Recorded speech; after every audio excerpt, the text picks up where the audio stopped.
Hi everyone, it's Fitz with your daily delivery. Hope you're doing well. I'm very good. Weekend flew by, but I'm good. Did you know that 2 months from today, Kansas State football kicks off in Dublin? Incredible. Summer's flying by. And today we have another edition of the Life of Fitz podcast that's released later in the morning.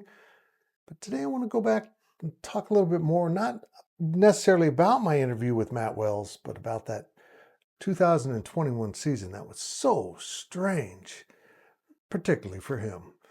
First, let me remind you to subscribe to this YouTube channel, hit the thumbs up, leave those comments. All of it helps us out so much. I like the comments. I'm a very lonely person.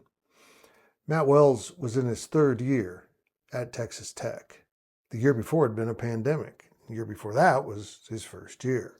It's 2021. Kansas State rolls in to Lubbock. K-State's in dire straits. They're 3-3. They're 0-3 in Big 12 play. Not looking good for Chris Kleiman's third season. Meanwhile, down in Lubbock, Matt Wells finally looks like he's getting his feet under him. His Red Raiders are 5-2 with Kansas State coming in. Boy, they have an opportunity to get bowl eligible really early in the season, and that didn't happen. And how it didn't happen is a kind of part of K-State lore now. But it's such a strange thing. But let me explain here. Kansas State's getting whooped at halftime. I mean, not just on the scoreboard they're behind, but they're getting whooped. Tech's a better team. It seems obvious. And then early in the third quarter, Tech's backed up near its own goal line. And Felix Anudike-Uzomah makes just an incredible play. He bursts through the line of scrimmage on a running play, catches the running back in the backfield, and does not let him get out of the end zone. Safety. K-State's still behind. But the whole game changed right there. And I asked Matt Wells in the Life of Fitz interview, that game all hinge on that one play? And he and I agreed. Yeah, without that play by Felix, Texas Tech wins. But Texas Tech lost 25-24. And what happened? I still can't explain it, but Matt Wells got fired with a 5-3 record. It was almost as if they wanted to get him fired before he got bowl eligible. So that was kind of a weird thing, particularly since Chris Kleiman and Matt Wells are friends. Getting your friend fired is not a comfortable position. Off they went the next week to TCU. Actually, TCU came to Manhattan, and you know what happened? They beat the brakes off of the Horned Frogs.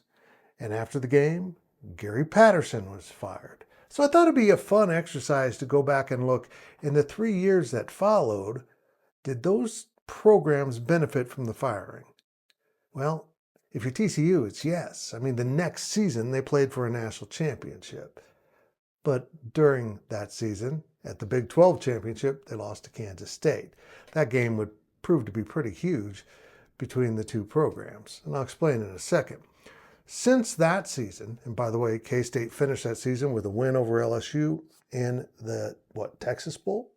And it's remembered as a pretty good season. But boy, they were teetering on the brink when they went to Lubbock. Since then, Kansas State has won 28 games, almost 10 a season, a little more than 9 a season. TCU had 13 wins in 2022 and has won a total of 27 games. Texas Tech, somewhere around 25. Both programs seem to benefit in some ways from the change of coaching. Certainly TCU did for one season. But Kansas State just kept chugging along. They just picked up steam from there. They got bowl eligible. They got over the hump. It wasn't a great season, but they kept building.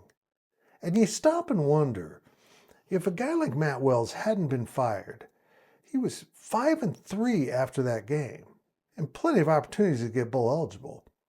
Would he be rocking and rolling right now with Texas Tech and them doing pretty well? I don't know. These are the weird things that happen in college football coaching. But that played a role in everything coming around full circle. Now Matt Wells is at Kansas State, and he's going to start this season as the offensive coordinator, his second season in Manhattan. Football coaching is a strange way to make a buck, and it can be stressful. Sometimes getting fired is part of the gig. But still, that 2021 season was weird. And the ramifications that came out of it were kind of strange too.